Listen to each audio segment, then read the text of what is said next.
僕も実はジュニアのウィンブルドンの18歳の時にこういうサーブだったの。もうまさにやりますよ。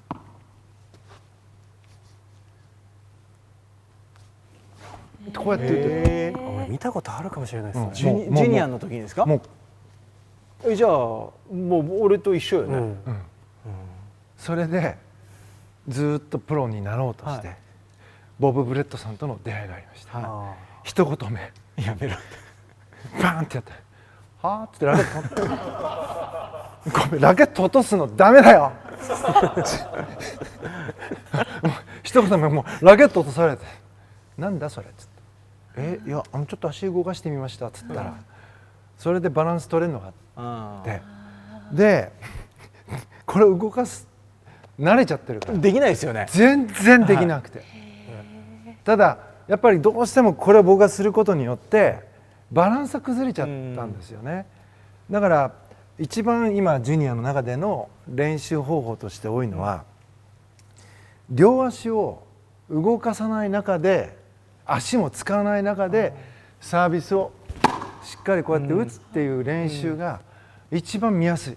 フォームを修正していく中で、だから大体こう足を動かなくやってくださいって言うとみんなこうなるんですよ。こっち側に動く。なぜならこの軸がうまく回転してくれてないんですよ。でそうするとちょっとラケットいいですか借りて、この大体こうトンネルみたいのがあって、この線の中でサービスを大体このぐらいですね、ここで打ってくださいってすると一回ひねって回る以外ないんですよ。大体皆さんはここからはみ出る、だから見た目変でしょ。バランス力がパワー伝わってないと思いません？でもそのものすごい単純なことをみんなしてるのどうして？まあでもサーブの基本はやっぱり僕が小さい時にできる限りなんとかしたいですね。特にやっぱまあそのバランスもそうですけど、やっぱグリップがもうやっぱりちょっとフォア寄りの人がやっぱ多い。年齢が今高尾が言ったように低い時にサービスをどうやって身につけるかですね。そうですね。武器じゃなくてもいいんで、やっぱ最低でもちゃんとコンチネンタルぐらいには持って、いわゆる回転をかけてコントロールできるっていうところまでは、であとはもう身長伸びて筋肉がついて大きくなったらある程度スピードを出して打てるっていうことになるのに、やっぱなかなか大変だなっていうのはそのまあこれは多分誰のせいっていうよりも、まあ僕が思うにそういったサーブがあまり良くない相手に対しての攻撃をしないからだと思うんです。だからリターン側の問題だと思うんです。だからこれは全員の問題だって、サーブが良くない選手に対して良くないんだでリターン返してラリーにしちゃうから、だからそれをもう攻撃しちゃえばもっとよくしなきゃいけないだろうって思う。コートがちょっと、まあ伊達さんの言う通りオムニーとかだとバウンドしませんしね、また攻撃もしないから、結局僕らも12歳ぐらいで遠征出していかないわけですよ。そうするとレッドクレーとか言ってバウンドすごいから、もう通用しないって分かるから、今高尾の言われたように変えるしかないっていうところですよ。ほんとシンプルにちょっとサーブやってみてない？私のサーブすっごい嫌だ。じゃあちょっと待ってバックサイドに打ってくださいよ。でバックサイドの攻撃をされないところにゆっくりでいいです。セカンドサーブでもしもこのサーブが入らなかったら僕は申し訳ないです、ここでやめます。ケイちゃん頼むよ。もうやだけからちょっとありますか？ボールありますか？私めちゃくちゃサーブ苦手なんです。そういうことは聞いていません。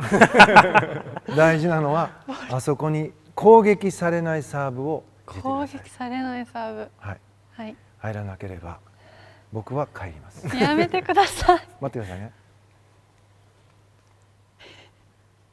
5。はい。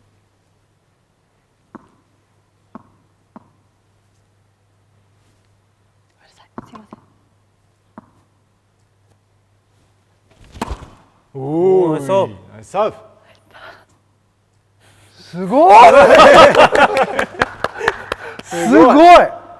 でも今どんな気持ちですか？緊張しました。どういう感覚？練習の時と何が違います？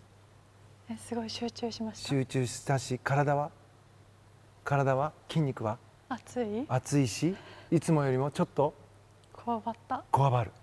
これが試合なんですよ。これが僕が最初言ったところなんです。はい、この中でどうやってサーブをするか。だからそういうシチュエーションをジュニアも何度も作っていって、その中でじゃあどうやって自分をコントロールする。だって普段こうやってサーブこうやって打ってパカーンって「はいボールください」ってやってるでしょ。ミスしようかな関係ないの。でも試合はそうはいかないですよ。それがテニスの一番面白さです。ただこれは好き好きですよね。ただ単にボールをもう10時間ぐらいおっしゃーおっしゃーってずっと同じようにする好きな人もいるじゃないですか。その人はやってくださいって言うんですね。でもテニスはやっぱりチャレンジだから少しでも試合中に上達したいと思うとそこを抜けることが大事でね。そのためにはいろんなさっき言ったこの位置についた時の考え方とかメンタルを覚えていくとどんどんマイナスが削られていくんですよ。Please subscribe! だからサーブっていうことを今回のメインとして考えた時にできるだけシンプルにするってことですね。可能であればこういうのなしもうなしもう普通にシンプルに立ってここの景色を楽しむことですね。なるほど。それは背が低くても関係ないことなんですよ。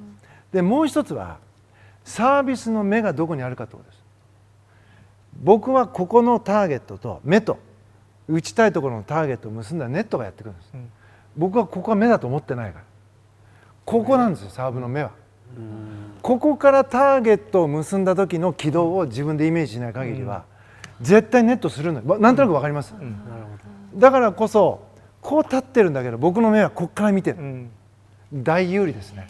185ぐらいいくと上から打てるから。ただ本来僕164ぐらいの時はサーブは間違いなくこっち打ってた。上サーブを下に打つっていうイメージが全然なかったです。ポイントとしてはここをシンプルにしてここの回転をした時にバランス軸を絶対に左右に持っていかない。あとは打ち終わった後にバランスがこう、崩れないです片足でも止まれるとか、立てる。本当に集中して見てみてください。他のテニスの人たちとかってものすごい気合入ってるのよ。こうなったりするのよ。もうこれはやっぱり体にも良くない。でもねすごいシンプルで、Thank you so much for watching this video. If you like this video, please give us a like. By pressing the subscribe button, you can join the Star Tennis Academy right away. Your mobile device will instantly turn to a pro tennis school. Let us know what lesson you want to learn from us. See you next time. Bye!